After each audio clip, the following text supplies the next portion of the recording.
Okay guys, so my video cut off for whatever reason, and I think I left off with the craft sheet. Craft sheets are great to have. They don't burn. They should be easy to clean. I need to clean mine, but everybody else's seems to be very clean, very nice. Good stuff to have. Matter of fact, you might want to have a nice craft sheet or craft mat. I have a marker craft mat underneath my craft sheet just for your workspace, so you don't mess it up. Or I guess you could put some newspaper down, but it's nice because this craft sheet doesn't stick or catch on fire, which is great. Something else that you will probably want down the line is a paper trimmer. I like this Cricut paper trimmer. I don't know why. Everybody else has much heavy-dutier ones, if heavy-dutier is a word. But I like the fact that this one goes up and down and doesn't open this way. I don't know why I don't care for I think it's the Fiskars one that lifts up this way. I'm just not a fan. I guess this is probably because this is what I started on, and I just like it. It's not super heavy-duty. It's all plastic and light and flimsy, but it does the job every time. I have no complaints with this at all. Next are tweezers. These are great to have. People always say, how can your nails be so long and you still be able to craft? It's because, one, my nails are homegrown, so that makes it easier instead of just putting fake nails on. But I use tweezers and also something called a quick stick. It's just got a sticky side right here, and it picks up gems, and you can put them wherever you want. I love these tweezers here because they have this nice bent angle, and you don't have to hold them to keep it closed. Does that make sense? You just open it, put the paper in there, and it holds without you having to squeeze it. So that way it's great for embossing and whatever else you might be doing. Next that you might want to get down the line, tweezers, a bone folder. I have a Martha Stewart bone folder. It helps to do really nice creases on your paper. You also can score with your bone folder. Good thing to have. I use it all the time. Next would be markers or colored pencils. At some point you will probably see a demo for Copic markers. I don't own Copic markers because they were just too expensive, and I couldn't reasonably get it and feel good about it. So instead I invested in something called Pro markers, which are probably half the price. They're still an alcohol-based marker, 2 tips, a fine tip, that one, and then a chisel tip. The fine tip I like because I can get into very small areas. The Copics come with a brush tip. I'd actually like to play with the brush tip, but I don't know that it's any better or worse than my Pro markers. They still blend just fine. They work wonderfully. I have no complaints with my Pro markers. I think I put that in the wrong place. Colored pencils. I prefer Derwent. Derwent is expensive, no doubt about it, but I catch them on clearance, or again, I use a coupon. I believe in using coupons and shopping on sale. I mention it because I didn't used to do it, and that's just stupid. It's just so stupid. If you have a $100 item and you have a 50% off coupon, that's like having an extra $50 in your pocket. And I don't know why I wasn't using coupons before, but I'm a coupon sales shopper now, especially with stuff like this, because at this point I don't need anything else. I'm just kind of buying stuff to be buying it.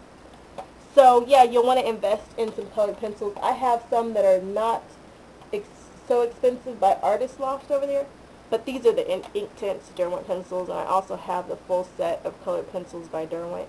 I either got them on clearance or with a coupon, I'm sure, or on sale. I just happen to really love these. They're very pigmented.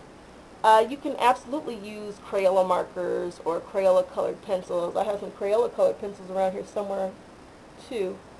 They are way less.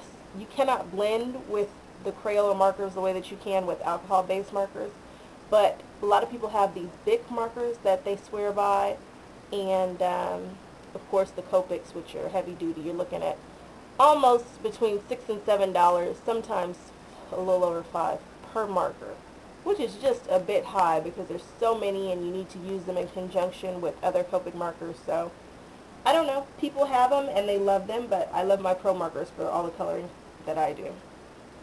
Also, something that you will want at some point and probably see demos of are these sprays.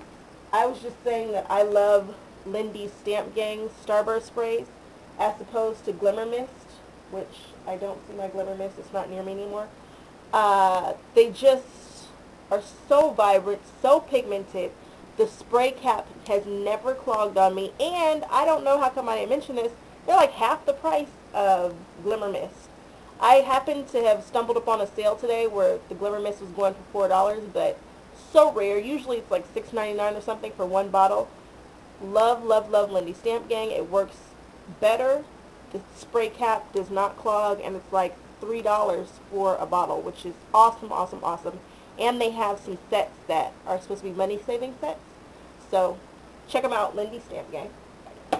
They don't pay me. I just happen to really, really love the product. If it's super good, I will tell you. If it's poopies, I'll tell you that too.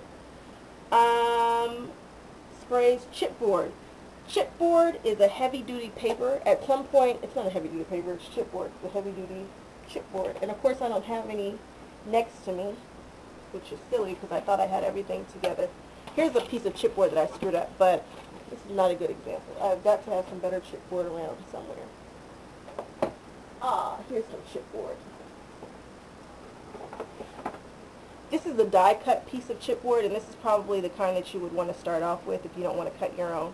It's heavy-duty. It's like cardboard, but much, much stronger. This is the thickness. I hope you can get this. I hope this is not too close in. There you are. It's heavy-duty. You can color it. You can mount things on it. You can use them as frames or whatever your needs are, but at some point you'll probably be hearing it and wondering what it is, and this is chipboard. Next are mica powders. The most popular of the mica powders are by Ranger, and they call them Perfect Pearls. It's a powder that can be used dry or wet in conjunction with a perfect medium.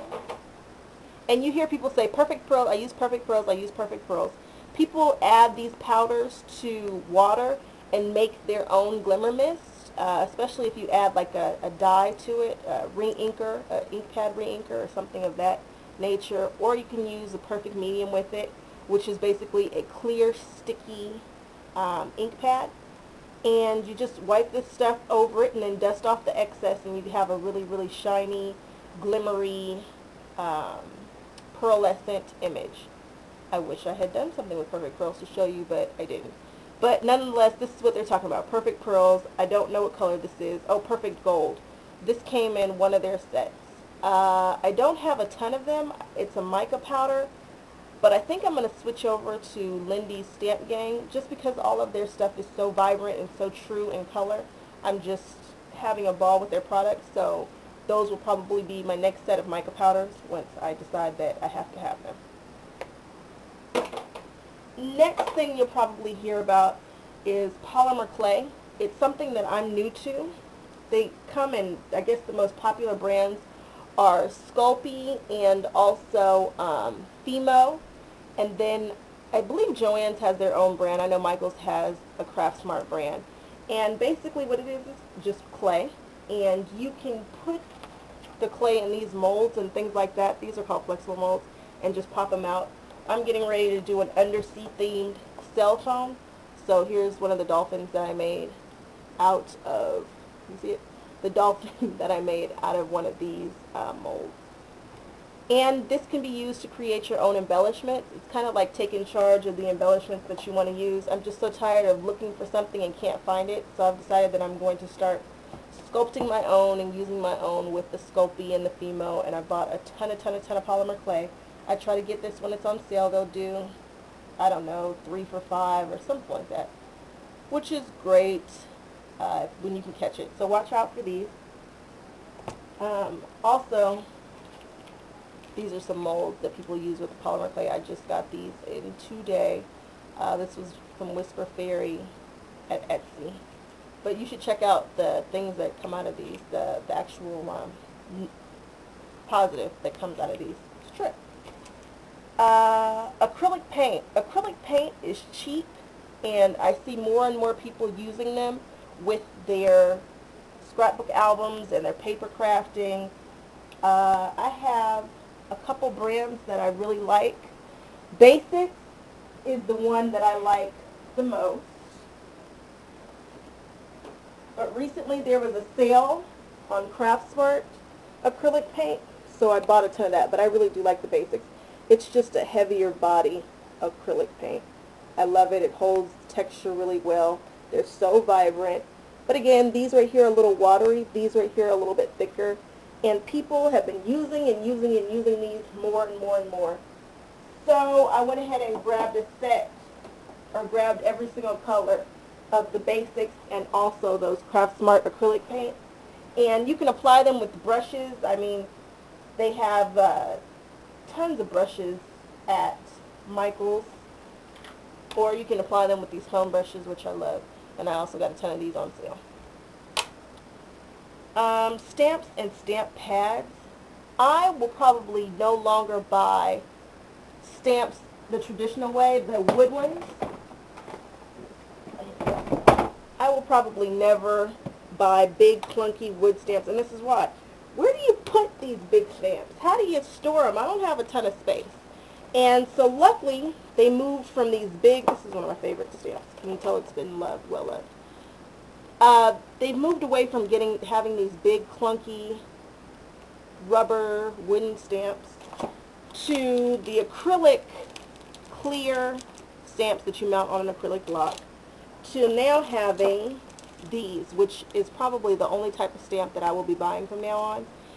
This is Tim Holtz collection Christmas stuff. But it's flat, you can mount it on your acrylic block, and it's rubber on the back. What I mean when I say acrylic block, well, I'm throwing stamps everywhere. What I mean when I say acrylic block are these clear blocks that your stamps stick to the back of. If I had some open ones around here, I thought I did. I'd show you real quick. Yeah, just like this. You just, why do I not have any stamps? Out of all the stuff on this junky workspace, I don't see any stamps that have been opened. Let's open these.